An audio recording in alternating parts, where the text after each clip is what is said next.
Good morning folks, how are we? So, start of our April month, so this is just going to be our little warm up, so our warm up for April for your sessions. My advice would be to get your warm up done before you do your workout. So it'll be the same little routine, you're warming up your full body. To be honest, look at, you should warm up the area that you're working on, but there's absolutely no harm in doing some dynamic movements for all of your body so that everything is kind of activated and ready to go for all movements.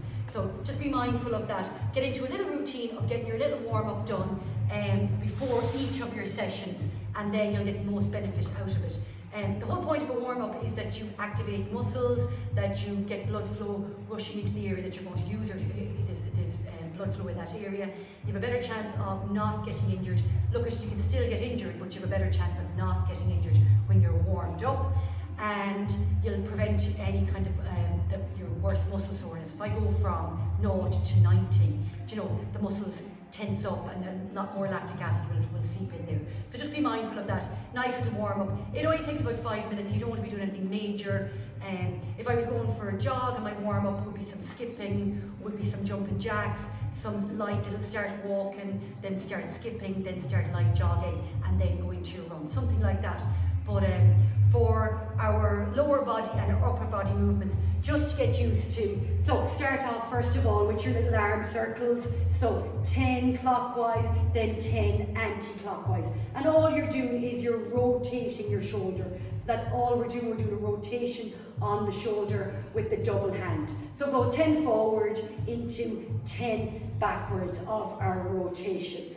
So there we have, into the hips straight away, again, rotate 10 on the right, clockwise, and then 10 on the left, clockwise and anti-clockwise.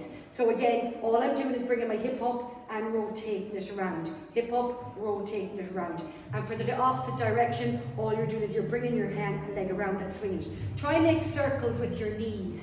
That's the easiest way to explain it. So I'm trying to make a circle with my knee, and that way I'll get the nice balance.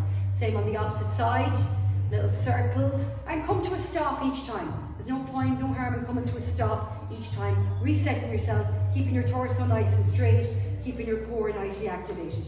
And then the opposite direction again, 10 right, 10 left. Holding, when it comes to our holds on our muscles, about 10 seconds, so hold for about 10 seconds. 1 second, just turn this down. I swear the speaker turns up on its own. So we've done our circles with our shoulders, forward and back. We've done our circles with our hips, forward and back. Now we're going to swing the legs. So we're coming to a swing and a dead stop. A swing and a dead stop.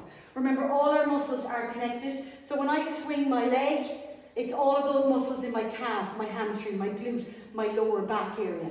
So it's all of those muscles that are getting a little bit of more blood flow into them, getting a little bit of a stretch, and that's what we want. So swing it and back down. Now you might only be able to swing to this height, and that's completely fine. So you swing to wherever you can swing to. 10 on the right again, and then straight into 10 on the left. If you need to, see I have a little wobble there.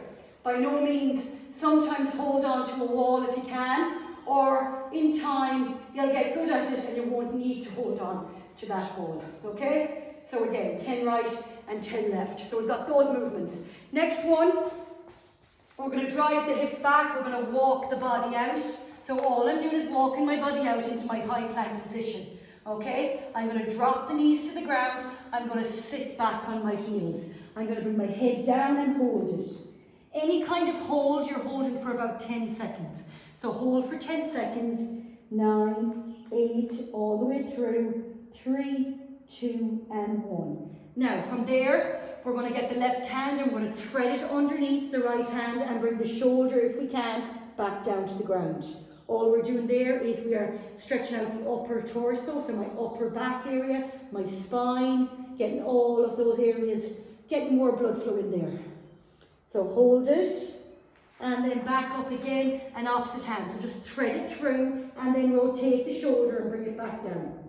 Now to get your shoulder down, you'll probably have to lift your hips a little bit. That's fine if you do so. Find a spot that you can feel a nice deep stretch.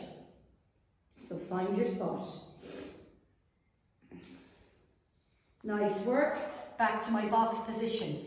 From there, we're going to push into the toes and lift the knees off the ground. So now, my back is nice and straight, my knees are off the ground.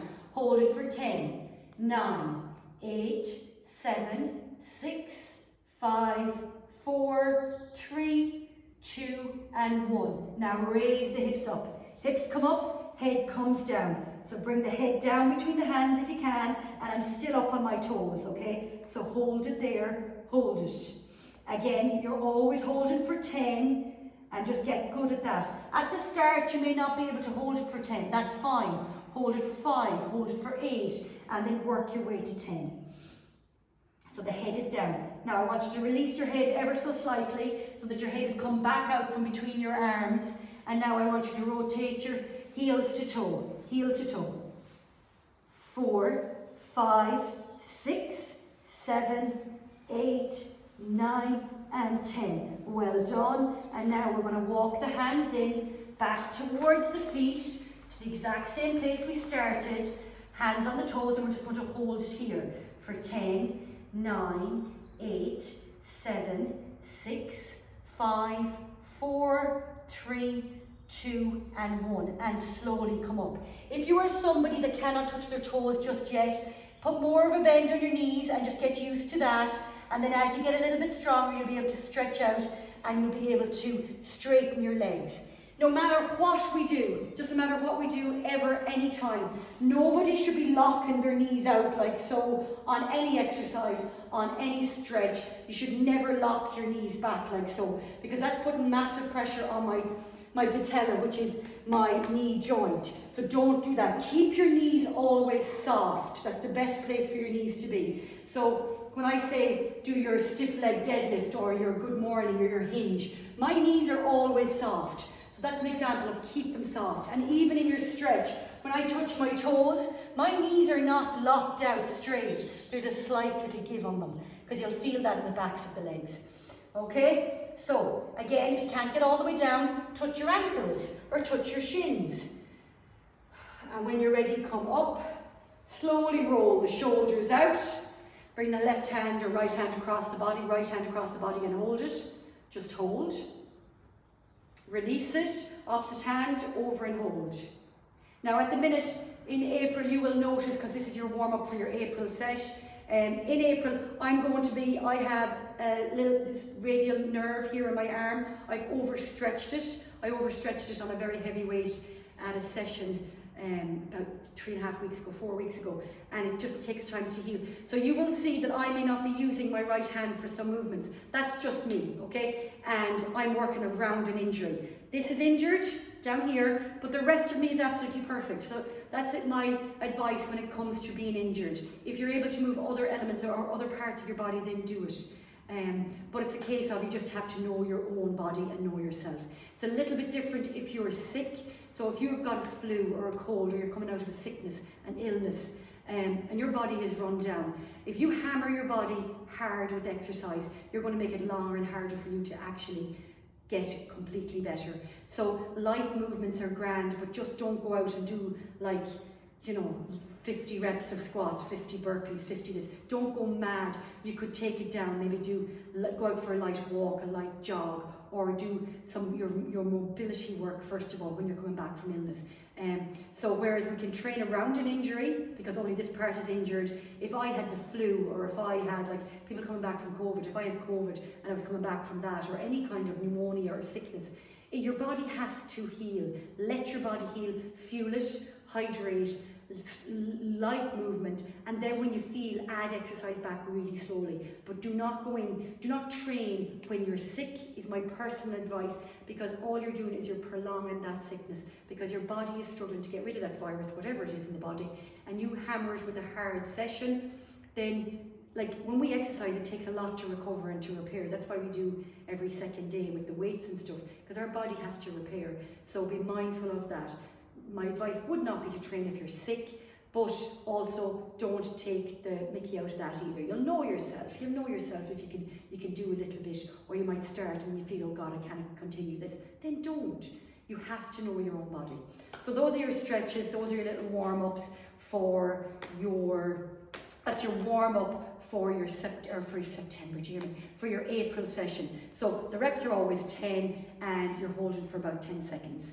Enjoy April. Any questions, as always, come find me.